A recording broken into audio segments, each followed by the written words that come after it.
welcome to the Cherilyn Lee Health Show. I want to thank you so much for tuning in again to the Cherilyn Lee Health Show with your host, Dr. Cherilyn Lee. Thank you very much. And today, my wonderful guest will be Dr. Henry Anderson. And as everyone knows, we've sent out a wonderful banner with the topic of the show, and we have so much information to share with you as always. And I'm just really honored to have Dr. Anderson on today. Thank you so very much for being a guest today, Dr. Anderson. And our topic is the nature and purpose of disease, which is also the title of your book. And we're going to first start off, Dr. Anderson, with you giving us a background, a little bit of your background, please. All righty. First of all, let me just say that I'm a doctor of education, not a Ph.D., so my field is education, not medicine. Okay. And I sort of fell into holistic wellness health area just out of interest and need back in the mid-'80s, actually. I went to school in Pennsylvania, got my bachelor's degree in education at Cheney University. Some people don't know this, but Cheney University of Pennsylvania was the first school for higher education for the sons and daughters of former slaves in America. A lot of people think Hampton, Lincoln, Howard, some of those were first, but Cheney actually was founded in 1837, and it was founded by the Quakers. So I had an early exposure to the Society of Friends, or Quakers, who were basically pacifists. They were naturalists. They mostly grew their own food, raised their own food, pretty much like the Amish. After graduating with my bachelor's degree in education, I was not ready to face the world. So, but I was a part of the student YMCA movement. And the director of our group was a Yale graduate, and he just thought that Yale was the place for me. And I didn't disagree with him, ended up getting accepted to Yale in a master's program, but I thought I wanted to be a minister. I wanted to be an Episcopal priest and studied religion, but I didn't think I wanted to be inside the church, so I majored in missionary service and got to go to places like Cuba, Haiti, and the Dominican Republic during the days of Batista and Castro's struggle. So I got to get the international flavor, and all of that led me to eventually getting a doctorate degree in education at UCLA and traveling around the world in many different kinds of environments. But the one that got me into holistic health and wellness was a trip I made to Rio de Janeiro, Brazil, back in 1985. You know, I'm so sorry, Dr. Anderson. We do have a caller. Yes. Yes, hello. Hello, Dr. Lee. How are you? Oh, good morning. This is Belinda Foster, who is our co-host of our show and also our wonderful PR specialist.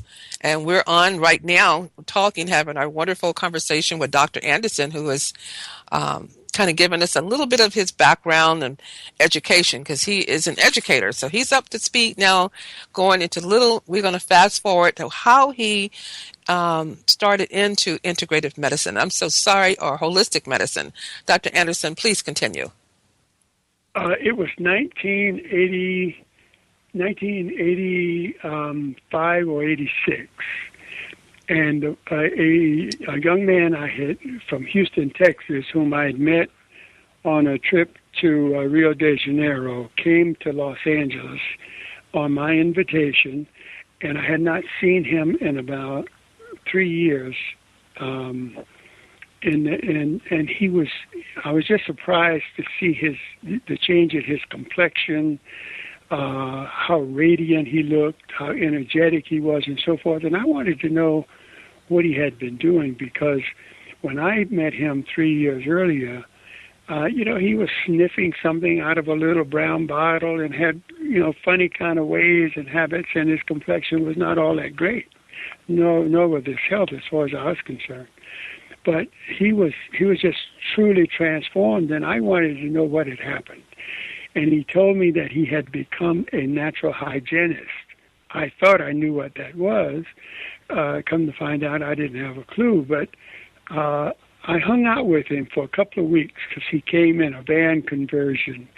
And we went to Lake Tahoe and Las Vegas and places around like that. But I noticed that he brought with him a cooler, the kind that we used to take to the beach when I was a beer drinker. And we'd hot soda pops and those things, we'd take our refreshments to the beach, and that's what he had his food in. And it all looked like rabbit food to me. And that's what he ate. He ate all this green stuff, and then he pulled out nuts, different kinds of nuts from his little safe places. And after 2 weeks, I just wanted to know where he had been. He said he had just come from a conference or seminar in Santa Barbara, and he named some of the speakers. A person named T.C. Fry was the main one, Dr. T.C. Fry. And they were all natural hygienists. And of course... Could you say that again? You said natural hygienists? Yes. It's called natural hygiene. And a follower of natural hygiene is considered a hygienist. Okay. Yeah. So I wanted to know, what was that? And the definition I got was very simple. Natural hygiene is the science of healthful living. I said, wow, well, that's pretty simple. Well, what does that mean? That means that your behavior, your consumptive behavior, determines your consequences, your wellness consequences later. Mm-hmm. And I thought, wow, this is truly cause and effect. And I just wanted to know more about it. Dr. Fry was from Austin, Texas. I called him up. I had a conversation with him. I wanted to go to Austin, Texas to ask him questions, to interface with him. And he said, well, it's not necessary. I'm on my way to San Diego in a few days. I'll stop through Los Angeles. And I said, great. So I set aside a whole day for him, and when he came, I literally had my 100 questions written down. I know you did. Yeah, and I asked him question after question, and his answers came back very simple, clear answers, and it was just incredible. I became addicted immediately. I changed my eating style, my living style, and became a student of natural hygiene. That was 1986. 1986, okay. Mm-hmm. Yeah. And I never regretted the decision whatsoever. Oh, I know you haven't, because you look very healthy. And I've known you for a number of years here in the community and you look the same as I met you, greater than 20 years ago, I'm sure. Yes, and well, I say that same about you, Dr. Lee. Well, thank you very much, because I practice the same thing. Yes, of course. Well, I've lectured around the world. I've been very, very fortunate in living with people in various countries. I mentioned Haiti, the Dominican Republic, Cuba, but Brazil, but I've been throughout India. I've been throughout China, Taiwan, Hong Kong, throughout Europe, all over the western part, Western and Central Africa. And there are a couple of things I notice about people everywhere. They tend to have the same or similar eating patterns, food patterns. They call them by different names, but they're basically similar patterns, and they tend to show similar consequences from their eating habits. So I soon learned that there is a correlation between how people consume and what kind of physical structures they show later, what kind of body weight, body fat, what kind of energy levels, what kind of complexion. And just an informal correlation has been pretty clear to me as I move from country to country. And I listen to their complaints. I check out and observe the remedies that they apply to adjust their conditions. And in almost every case, every country, I see a correlation between how a person consumes food, fresh air, sunshine, exercise, how they apply fasting to their daily routine, and the kinds of complaints and the kinds of sicknesses and the kinds of dis-ease that they experience later.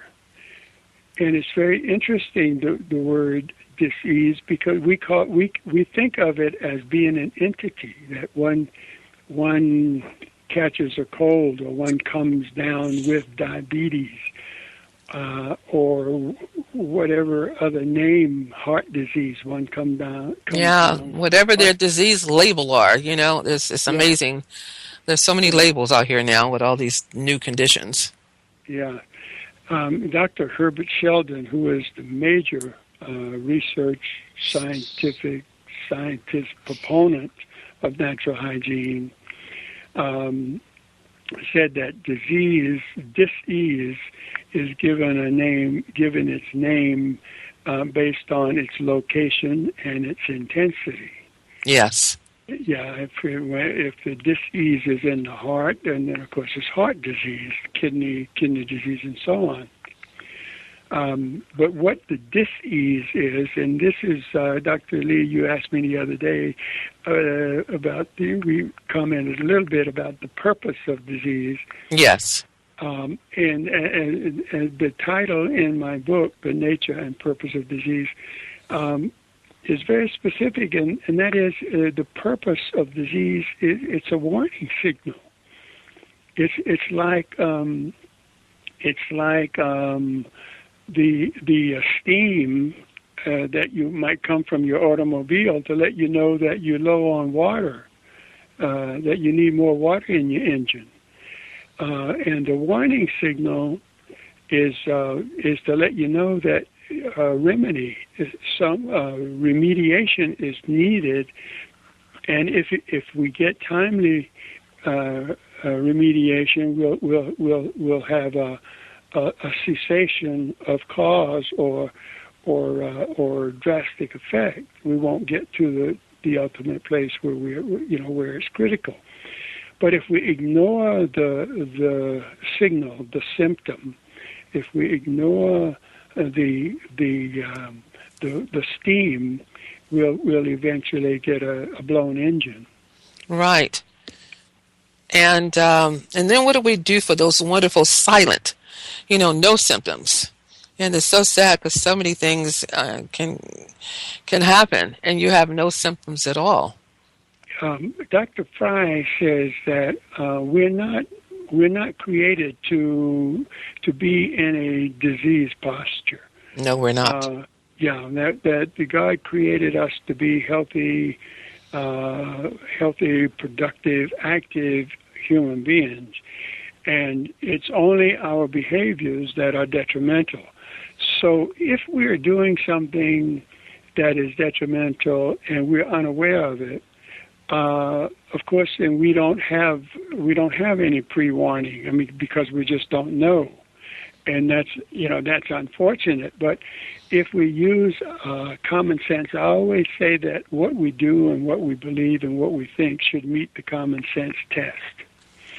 And if we're doing things out of the ordinary, or even if they seem ordinary, and it is not something that is customarily done, so we don't have any experience with that behavior.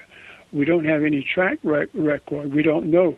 For example, when I was in China on one of my trips, they served us a liquid that I thought was a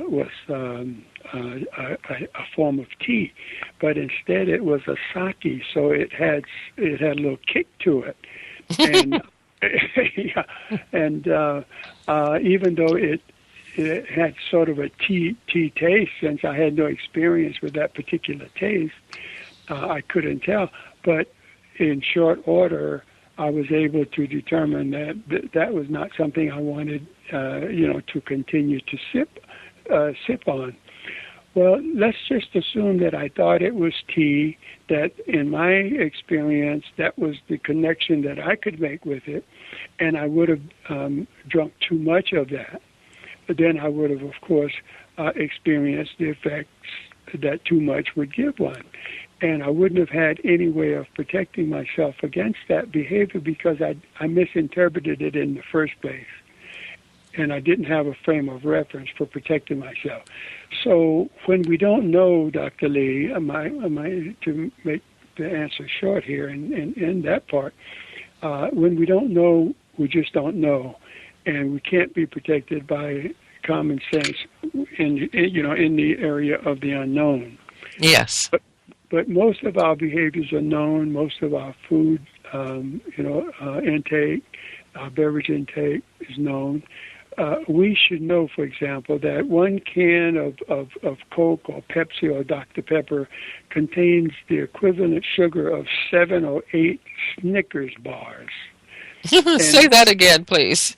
Yes, one can of soft drink contains the amount of sugar of 7 or 8 Snickers bars, and to see parents lining their kids up at these soft drink stands and feeding them these soft drinks, it's no wonder we have very little control of children in the classroom, that they can't stay in their seats, they can't focus. These kids are on a sugar high. Yes, they are.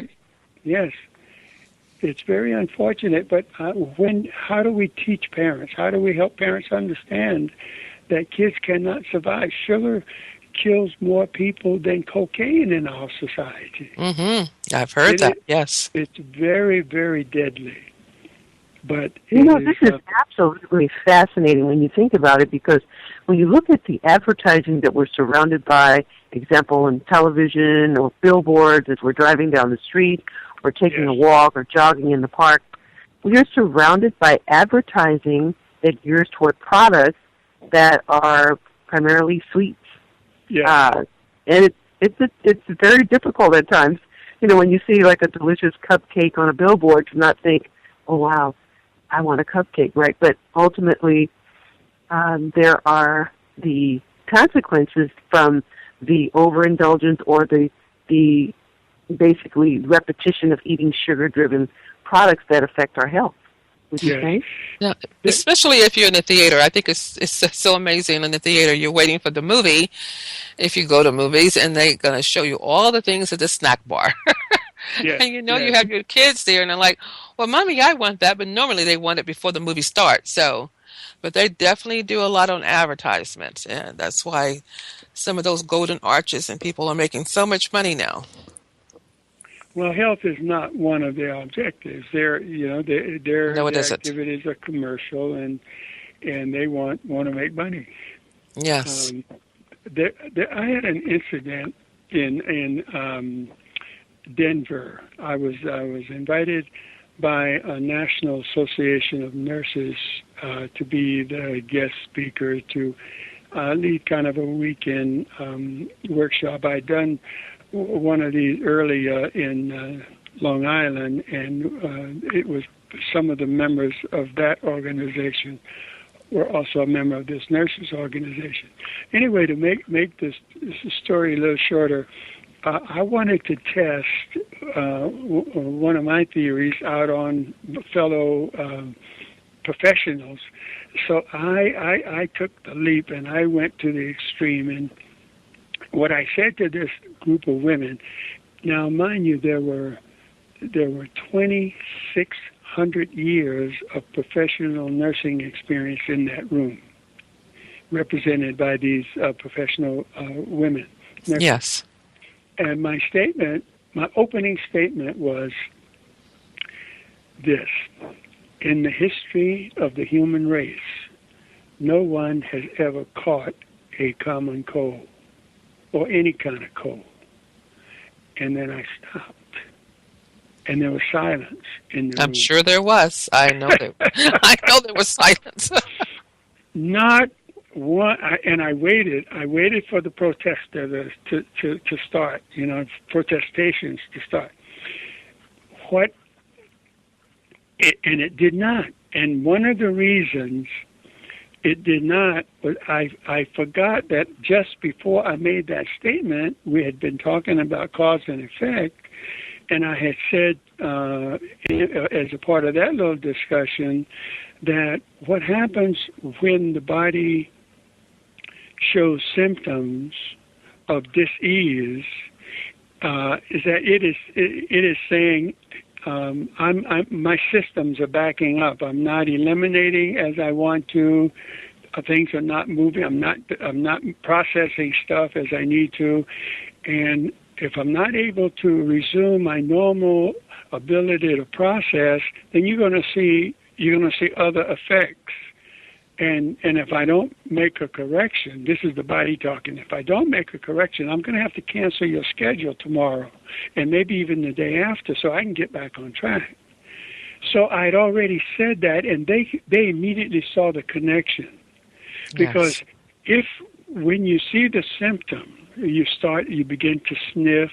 One of the evidences, one of the indications, is that the body you need to be warmer. You're not being warm enough.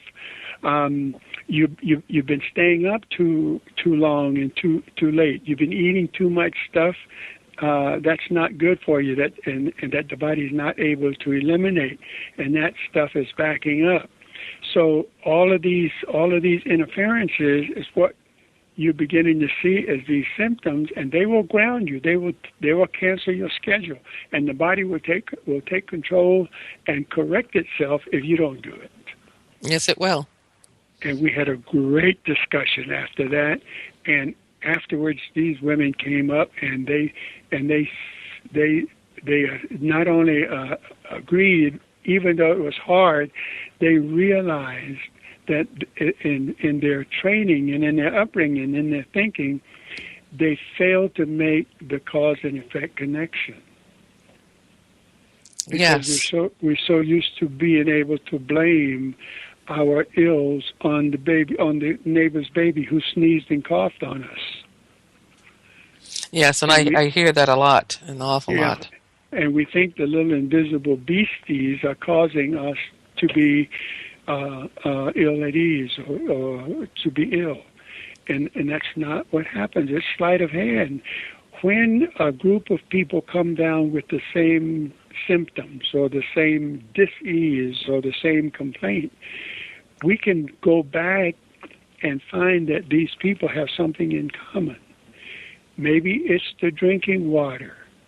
Maybe it's a particular brand of milk that's distributed in that area that people drink. It might even be some sort of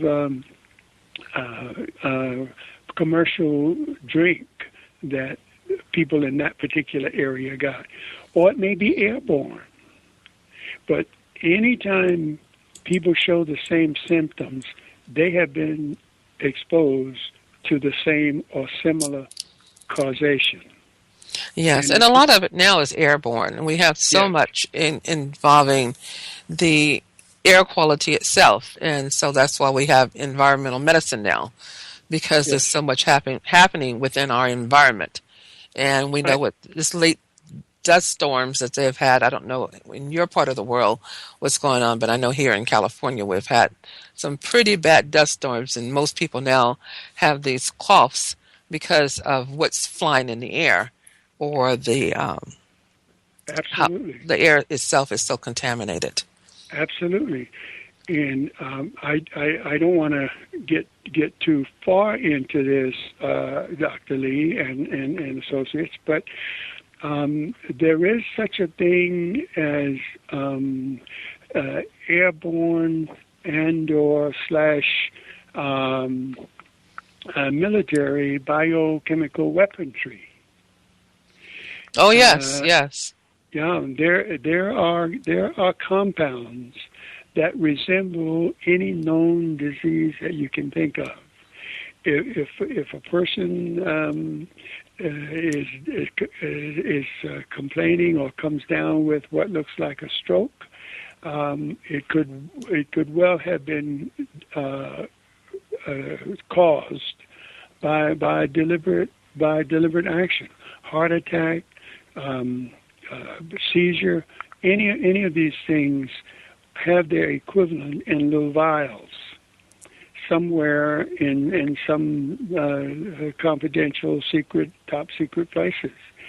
So the point here is that human bodies, people do not just become sick or diseased. They show the effects of cause. And in most of the cases, the causes are voluntary. That is to say, we engage them ourselves. In some rare instances, the effects are done upon us. And an example of that was Vietnam. Remember the Agent Orange Oh, most definitely. I've worked with a reality? couple of people who had it. Yes. Absolutely, Hmm. absolutely. One of my friends, gentleman from Alabama, he said his bunk was like 25, 30 yards from the Agent Orange storage area. Hmm. He had one child before he went to Vietnam, and 3 children after he came back. The one child he had before he went to Vietnam was normal. All 3 of the children that he and his wife had, I almost called their name, he and his wife had when he came back, were neurologically deformed.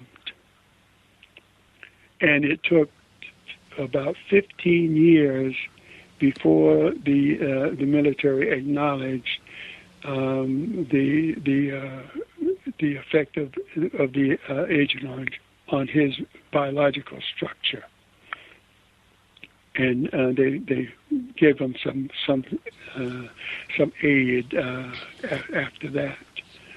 But Yeah. I don't know. I don't That's know. been very common, Yes. especially for a lot of. I know a relative of mine was there, and he became sterile. Yeah. Yeah, so a lot of the men came back and wasn't able to even have children, and since they with this particular contaminant within their body, in some cases it might have been good not to have, a deformed child, Right. but this person became sterile after the exposure.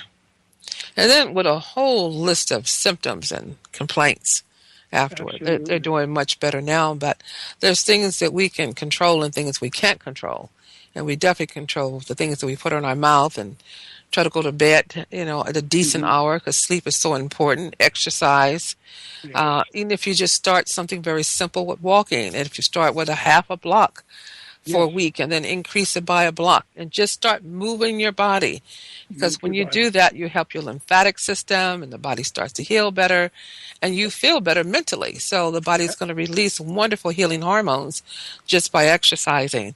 And so because I was interested with the second part of your book, the purpose of disease, Hmm. Dr. Anderson, and that's we're sort of kind of covering some of that now. Yes.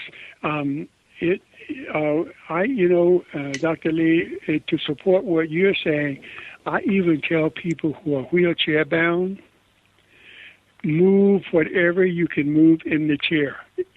It's okay. If you can't get out of the chair, you can't get out of the chair. But while you're sitting in the chair, move an arm, move your arm, move your legs, nod your head. Just do whatever you can do. Move whatever you can move, because all movement helps. And I think they realize that when they try it.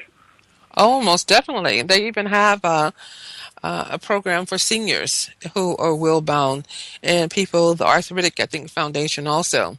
They have wonderful programs. And a lot of times people not aware of what's going on maybe right in their own community. So sometimes, make some calls and call maybe City Hall? Not City Hall, your consumer for your city and find out, the different, I'm sorry, go ahead. Yeah, the Bureau of Consumer Affairs. Yes. And find out what's going on in your community, because you'll be surprised all the free type events and workshops and things they have for people who are wheelchair bound and different things. They have a lot of nonprofit organizations that have set up some really nice programs, and people are not even aware. Yes, yes. And a lot of the information is very good information.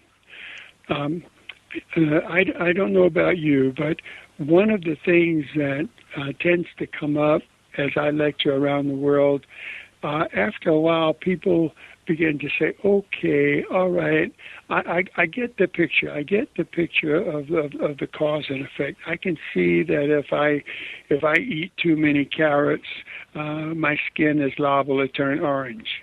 Which makes sense. That makes got to do a lot of carrots for that. Plus, there's a lot of sugar. Not to cut you off, Dr. Anderson, but we do have a caller. Caller, state your name and where you're calling from. In advance, thank you for calling. Yes, hi. Thank you, Dr. Cherilyn Lee, and thank you. What is the doctor's name? I'm sorry. Anderson. Dr. Anderson. I've been listening to the show today. It's amazing. And one of the things that really hit me. My name is Devonay Unleashed. Right here on Interlight Radio, the healing frequency. One thing that really hit me was the part where you said about the exercise. And one thing I've learned is that at a young age, I was very athletic. I ran in numerous Olympics. I did many things with my body. As I got older, I slowed down on some of the exercise. But I'm an older woman now, and I decided to start back my exercise, and I was amazed how my body remembered that I can do these things. Because I said, it's going to be hard, it's going to be this, going to be that. And it's actually been amazing to me how my body reacts to remembering how athletic I was. Mm-hmm. Yes. Yeah, it does happen, yes. And it's a very important thing to know, and I'm glad to hear you say that. I run 3 miles every other day, for example. I do 200 push-ups. I do 1,000 crunches on the alternate days. So I swim laps in an Olympic-sized pool. All of these things are easy to do. That is to say, I do them without side effects or complaints or wishing the next day that I hadn't done them. And Dr. Lee, if you don't mind my exposing myself, I'm celebrating my 29th birthday for the 50th time. Amen. Amazing. Happy birthday to you. Thank you very much. And 2 evenings ago, I closed down the party, the dance celebration. It was a scholarship function. All right. The band was glad to see me leave the floor. You still got it. I've never seen that side of you, Dr. Anderson. Yes, I know. It's hard to see. These affairs are few and far between. But can I just say this? I just want everybody to know that our mind plays a lot of things in our heads that make us feel as though we can't accomplish certain things in our lives, or we can't do this or that. Once we shut off that noise in our head and we realize that we're being led by God, we can actually pick up and do some of the things that we used to do when we were younger, maybe not as much, but we still have it within us to be better, to get better. And exercise is definitely number one key. Thank you, doctors, so much. Oh, thank you so much for calling. Thank you for your comments, yes, and for your input, yeah.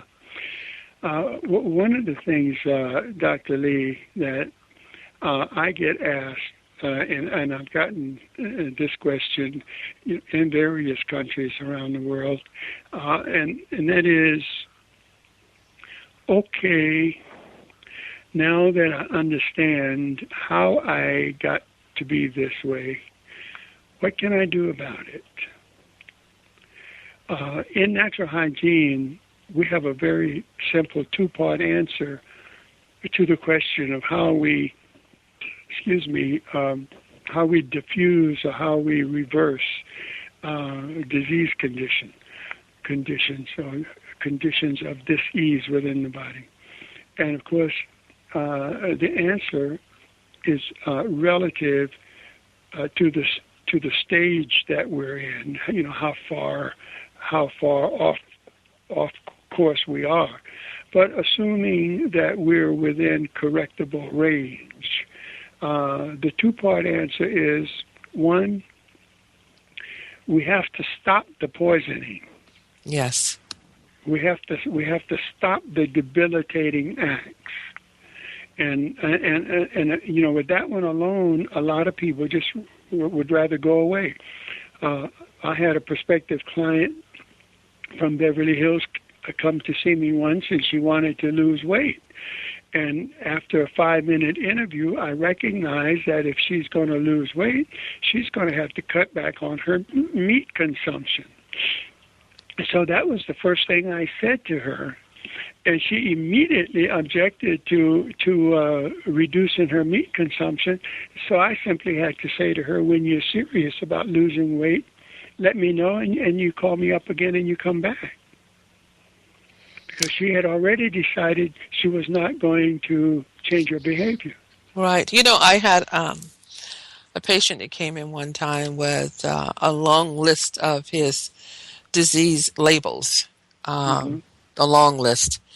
And the one thing he sat there and told me before I started talking to him is that if you tell me that I can't eat meat, then this is not going to work for me. So I said, I'm not going to tell you anything. I'm going to give you a tape, a DVD, to go home and watch.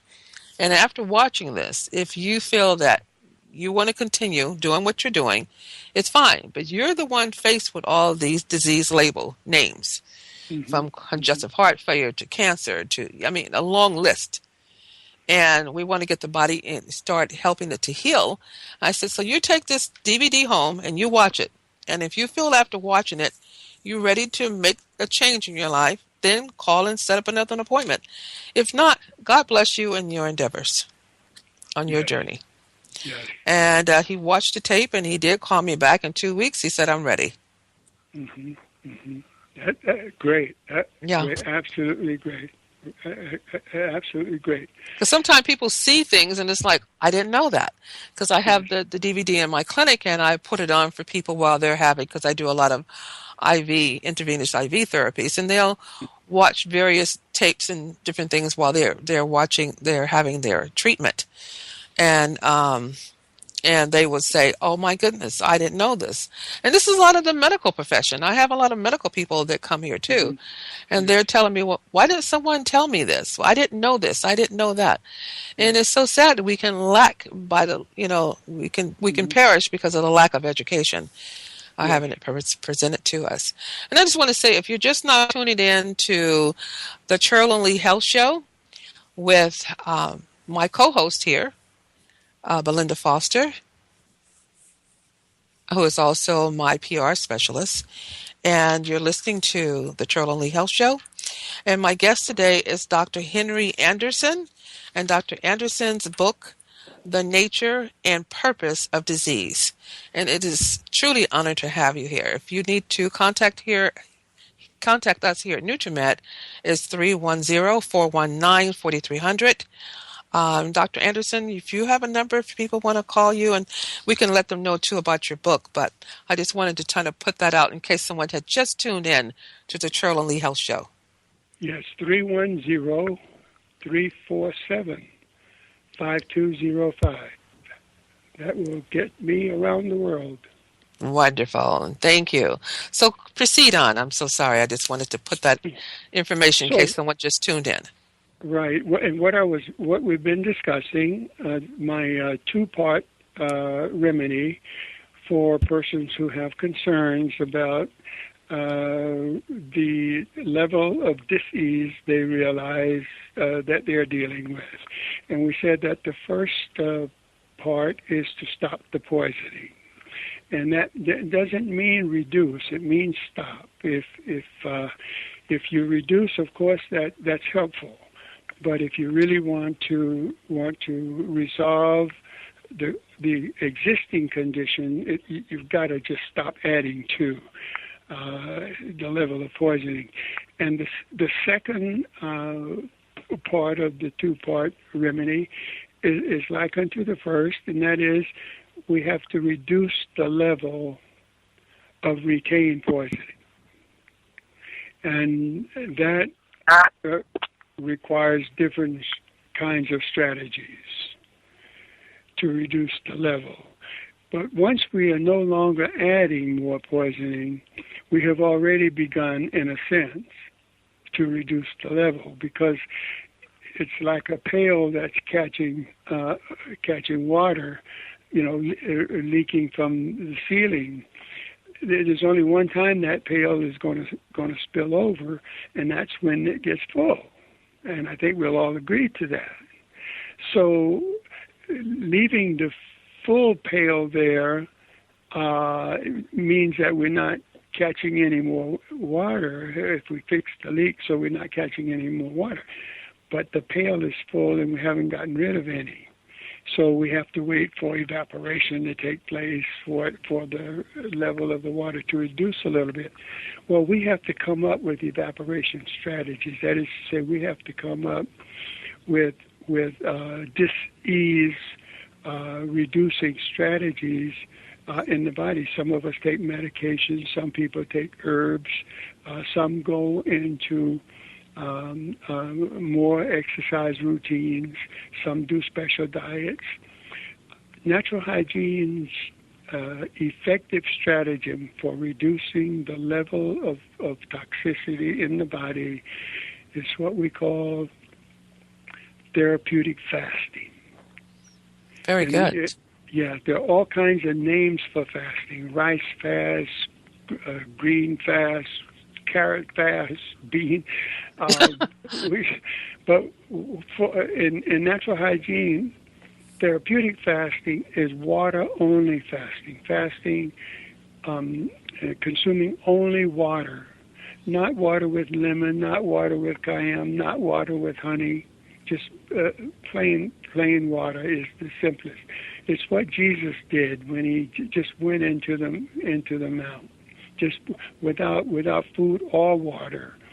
But the therapeutic fasting, because we live in a food society, a food world, we don't want to shock one's senses totally. But water only for a minimum of 3 days, and there is a science to the fasting. Chapter 27 of my book, Nature and Purpose of Disease, is on fasting. It teaches one how to fast. Fasting can be dangerous. Fasting can be dangerous if done by an amateur or is done inappropriately.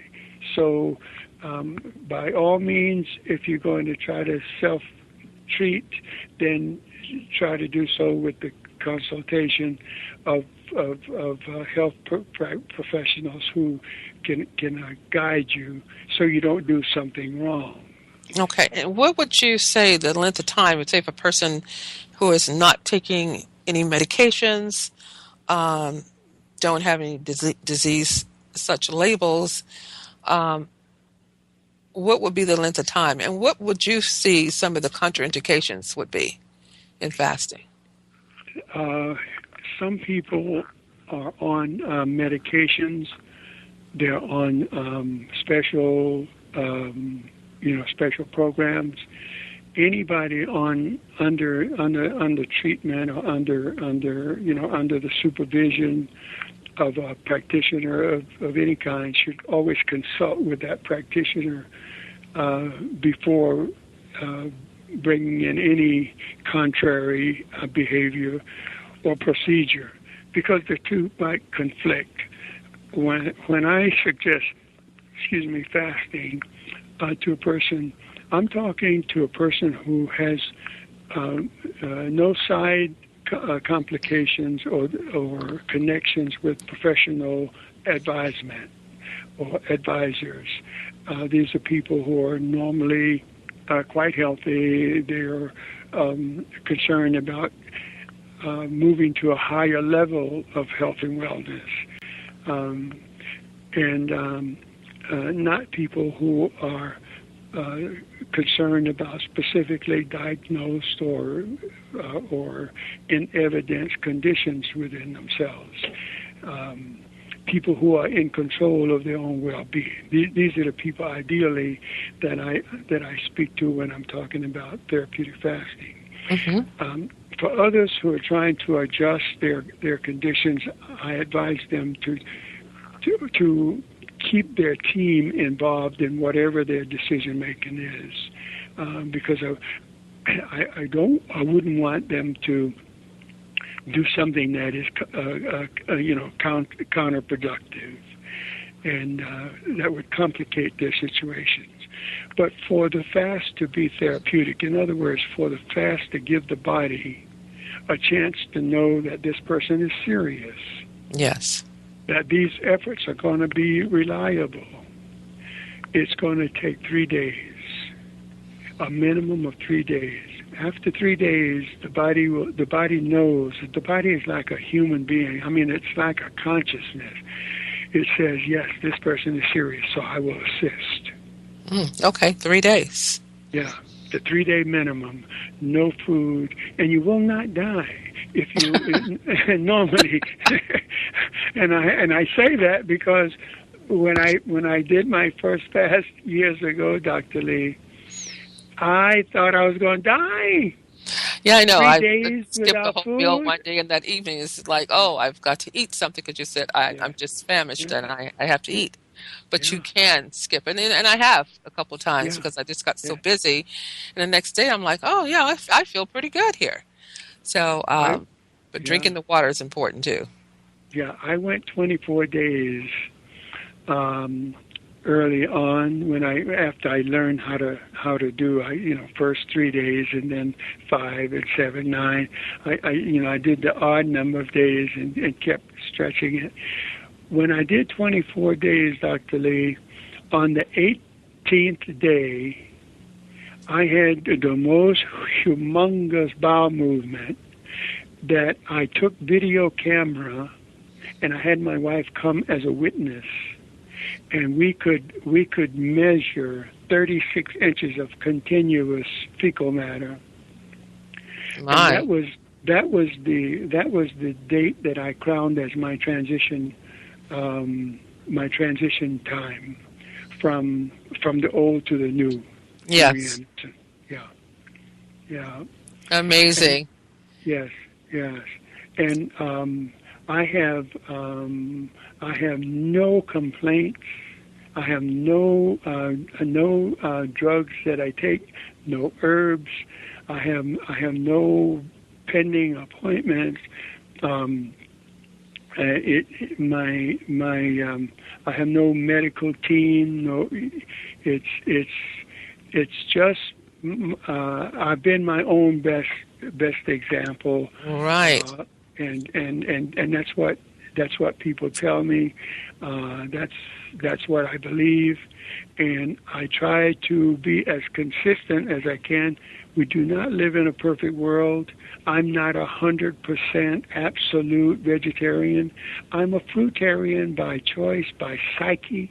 80% of my meals, I would love to be just fresh fruit and nuts and raw nuts and raw seeds with 20% vegetables. But in the real world, we live with other real people. So I do this imperfectly, but I do it perfectly well. Yes. I just want to say we do have someone who has sent us an email that I like to share with our listening audience. And, actually, it's a question also. They said, today the guest is fabulous. So they thank you so much again, Dr. Anderson. And the person here, Mark, actually said the show and the guest is definitely a fabulous show. He said, my girlfriend and I, they're in their early 50s, and they started exercising about a year ago and 4 days a week. And now they're bicycling. And since they've been exercising and getting into better shape, they noticed that their sex drive has increased. So their question is, in their 50s, and they feel like they're in their 30s, their question is, how much sex is too much sex at their age? That's a good question. That is a very good question, because you go ahead and answer it, then I'll answer. Yeah. My answer is that there is no answer. There is no quantitative amount. It depends on your lifestyle, on your energy level, your sense of satisfaction, your purpose, your adhesiveness to each other. It just depends on the rhythm of your lifestyle. You don't have to worry about overextension or whether or not the body is going to wear out, and none of those kinds of concerns. So it's going to be just a question of taste. As long as you're enjoying each other, if you enjoy each other sexually, just enjoy each other as much as you want, as much as you feel like you can, given the rest of your schedule, and just be thankful. Yeah. It's great. Yeah, because you have increased your endurance, your cardiovascular, your breathing rate. You have increased all that because you're now exercising, especially 4 times a week and bicycling. So your sexual endurance is definitely going to increase, and you can have a much more longer duration because now you're healthier and you can. I mean, even sex is a good exercise itself, depending on what positions you're in. Yes. But it's also a good workout. Yes. They have several books out called Sexercise, which is a very good workout. So enjoy life. 50s, you're pretty young. Considering my grandfather is 99 and said he's getting married again. So. Yeah, and at 79, my wife would like to put me on a loaner program. That sounds a lot. Come and get him, she says. Keep him for a week. 79, okay. So, Mark, I hope you're listening. Yeah, she's right here with us, too. Oh, tell her I said hello. Yes, I will. Yes. Well, this is absolutely wonderful, and this is great. And so many people, and you find people who actually are in a happy sexual relationship or intimate relationship. They're very happy people too, and they tend to be a little bit more healthier. I have found in some cases, especially when you're happy. Yeah, for those people who are not having as happy an experience with sex and they don't quite know why. Let me quickly just tell them to examine their diet. Yes. Because what they eat, what they drink, what they believe, what they retain in their minds and in their hearts affect how their body functions. Yes. And these are the debilitating things. You don't need a pill very often. You don't need a special prescription. You simply need to change your behavior, and the biggest part of that behavior is to cut back on the consumption of garbage. Garbage in is garbage out. And if you just keep eating stuff that does not help the body become healthier, it will retard most of body functions and mind functions as well. Yes, indeed. Most definitely. And again, you don't need that little blue pill. Nope. It's hard on the heart. Yes, and actually they have different colors now, but I think everybody know what that means. Yeah. Yes. So this has been really great, and I do thank you, Mark, for your comment and your question. That was very good. Thank you so much. Yes, I thank him too. Yes. And Belinda? Absolutely. I'm just learning so much from this interview. This is just so wonderful, all of this information. And Belinda being our wonderful co-host of the Cherilyn Lee Health Show and our PR specialist. I just want to thank you for being here today, too. Oh, it's a pleasure. It's always a pleasure, Dr. Lee. Thank you so much. And I just want to say that we have less than a minute now of closing. And Dr. Anderson, would you like to leave some parting words? I know you just said some wonderful things here a second ago, but if you have some parting words for our listening audience, we have probably less than 30 seconds, something you can sum up real quick here. Well, I would just like to say to everybody out there under the sound of my voice that remember one thing and one thing only. You are the master of your fate. Your choices will determine your future. It's not somebody else, and it's not something else. It's the choices that you make, and good choices are available to you.